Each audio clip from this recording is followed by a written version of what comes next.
Hello everyone, and thank you for tuning into this update. I'm Joshua Dobi. I apologize. I know this is a couple of updates in just a couple of days here this week, but in light of some of the market movements here over the last couple of days, I thought it important to get in front of you again, talk a little bit about what has transpired, and then what may be yet ahead of us yet. So thanks for your time. To be respectful of it, I'm going to go ahead and get right down to it. We had a couple of big moves in a negative direction here over the last couple of days. As of the time of this recording, which is at the end of the week, Friday, after the market has closed, we've had, as measured by our most popular stock indexes, negative movement of between 9 and 12% in just a couple of days. It's been a while since we've had movement like that. It's been about 5 years. Front end of the COVID pandemic shutdowns was the last time that we saw this amount of movement, and actually those were even significantly larger than what we're experiencing right now. But these kinds of things can and do happen periodically, and that's certainly what we're experiencing here. And so when we look at it in the context of where we've been and the amount of negative movements, it's very understandable to be in a space of concern and to be looking at the numbers that are big and they're red, and you're watching the news programs and they're using superlative words like, this is different this time, and it's never happened this way previously. First of all, that's not true. We certainly have been in these kinds of spaces previously, and not to create too much of a negative feeling in your stomach, I promise you that we will be in these kinds of spaces again. It's just a function of what the actual impetus is for this kind of market movement, whether it's shutdowns due to the COVID pandemic, whether it's a spike in inflation here a couple of years ago in 2022, or if it happens to be tariffs and the market's perception of them and the challenge that's coming with quantifying an idea about how long they're going to last and in what intensity. So when there's a rampant amount of uncertainty in the market, we tend to have these kinds of movements. Also true, and you've heard me say this now several times, we were due. And I'm not saying we were due necessarily in this kind of way, in this kind of extreme that we've had here over the last couple of days. But we had, as you've heard me say any number of times, significantly above average returns here for the last several years.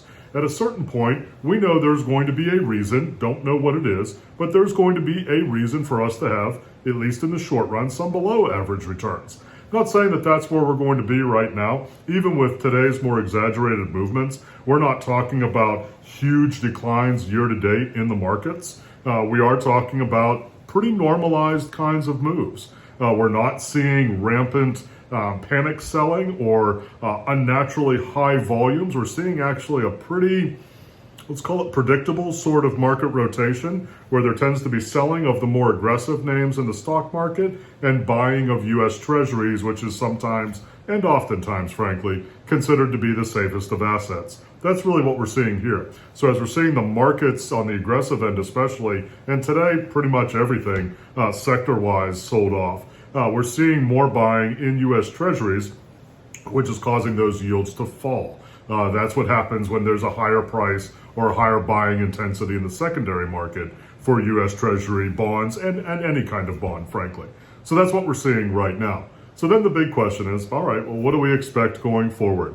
Well, we got the weekend to cool off a little bit, and we're probably going to get some indication over the weekend, especially as overseas markets begin to open on Sunday, meaning Monday their time, Sunday here in the U.S., about where overall the international markets are going to land. I would expect there's probably going to be some reflection of the negative volatility here that we've had here over the last couple of days. And I would expect that at some level, we're probably going to have this level of volatility for some measure of time. Now, I know that's a terrible way to describe it, because what we'd all like to do is be able to say, well, it's 3 days or a week or a couple of months or even a year if we know that up front. Well, of course, nobody knows. So we're looking at it in terms of expectation, especially with what has caused this kind of market movement, that we're probably going to be in this space for a relatively short period of time. We don't see at this point that this is going to be prolonged, at least not the indicators that we've seen and the folks with whom we've spoken who are relatively close to this process in Washington, D.C. So we're going to be watching it closely. Again, that is just speculation at this point, but we don't see that we're going to be in this space for a very long period of time.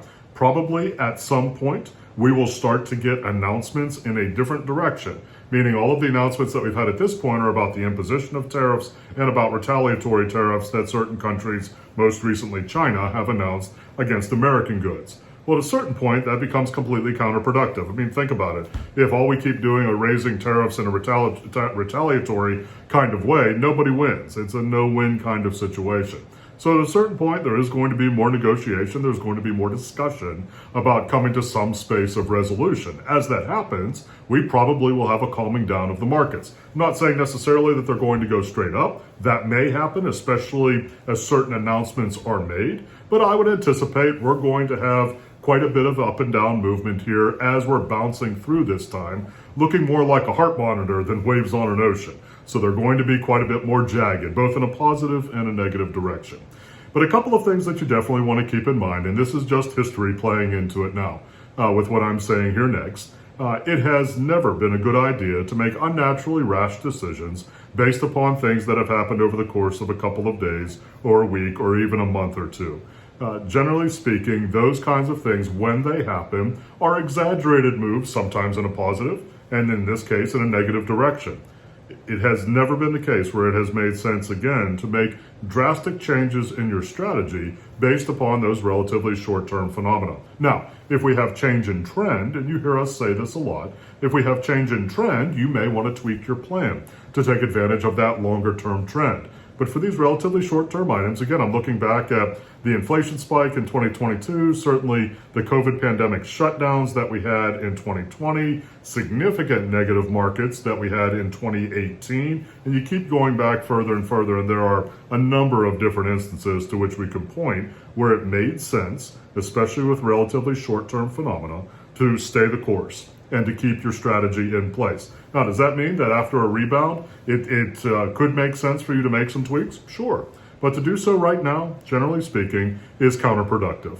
That being said, again, want to acknowledge, this can be a challenging time and space. It absolutely can be. I certainly don't like to see red numbers and big red numbers, especially on the screen. But having done this now for more than a couple of decades, actually getting into 3 decades now, I've seen this kind of thing quite a bit. And so we know that in going through these times, it has made sense each time to stay the course.